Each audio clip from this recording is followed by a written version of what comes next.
Well, there has been a flurry of mining activity over the last 2 days while leaders from all the major miners are in town for the Joburg Indaba. My colleague Leuta Motlogelwa has been attending that Indaba and it wrapped up today. Thank you for joining us, Leuta. So everybody's been looking and finding signs of unity, it seems, at this Indaba. Today, Leuta Motlogelwa talking about policies to protect South Africans from this withdrawal. He didn't talk about nationalisation or new quotas or anything like that, but could this raise new concerns or is there still that appeasement going on? Yes, it was actually a very interesting comment coming out of the Mineral Resources Minister. You know, government is really in a difficult position when it comes to the mining industry because they are balancing the interest of a whole lot of stakeholders, the communities, the mine workers, the companies that are putting money into mining. So you get a sense that government feels the need to do something when we are at a situation where we are, which Anglo-American CEO called it South African mining being at the crossroads.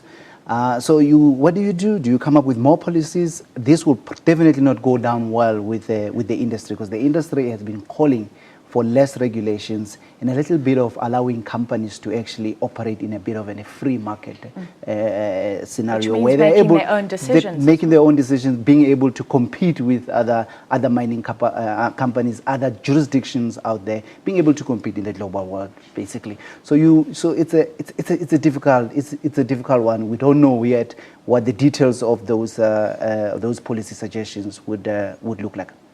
And at least, I guess, everybody seems to be confronting the hard issues. Did you get that feeling again from the Mining Indaba today? Absolutely. I mean, the most interesting thing about, especially, I mean, we've had 2 days of two separate mining indabas, if you want to put it that way.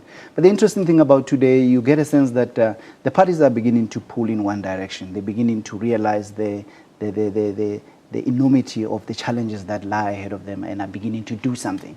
So what was very interesting about the National Consultative Forum that was convened by President Jacob Zuma today is that we're beginning to see actionable plans coming through. We're beginning to see money that the parties are talking about setting aside for some of the projects that needs to happen in the mining industry. And now we're no longer talking about mining Leuta or mining Indabas where people just get together and then after having some heated discussions, they all walk away. Now we're trying to see some actionable plans that will probably galvanize the entire industry in terms of moving in one direction. Is the big elephant in the room AMCU? Because a mining leader has told me before, we want to take our workers back from this union. And there's still competition between the unions. Yes, I suppose AMCU is a tricky situation for pretty much most people in the mining industry. They're still trying to gauge and understand where AMCU is going. I'm sure now they know where it's coming from, trying to understand where it's going. I mean, yesterday at the Joburg Indaba, we did put the question why they were not participating in the Indaba. And the answer we got there was that perhaps with the platinum mining, the strike in the platinum mining industry having just ended a few months ago, they were still stretched in terms of capacity to participate in some of the forums. Well, we understand, we know that AMCU has not signed the framework agreement that former Deputy President Kgalema Motlanthe was chairing and was driving, which has now been taken over by President Jacob Zuma.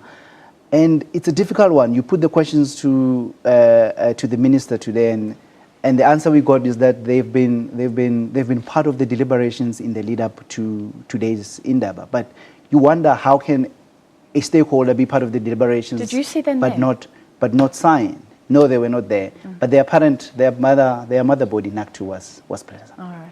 Well, let's finally just talk about that consultative forum taken over now by President Jacob Zuma that was formed in the wake of Marikana. What have we seen? What do we expect to see from this forum? Well, as I said earlier, the very important thing is that we're starting to see actionable plans. It's very, very important because you know, a lot of these gatherings have become almost talk shops. The important thing is that if the president, the very number one citizen of the country, is part of the engagement, face-to-face engagement with the industry, gives the industry confidence that at least our concerns, at least our problems are being attended to, our concerns are being listened to. So I think it was very important. And it was not just the president who was there. President Jacob Zuma was there, his deputy, Cyril Ramaphosa, was there, and there were a whole host of senior key ministers, cabinet ministers there, from labor, from mineral resources, from housing, water, all of them, local government. So you get a sense that the government is realizing that we really, really need to take over the mining industry and start doing something, because the sector is really facing some daunting challenges. It is indeed. Thank you, as always, SABC reporter Leuta Motlogelwa.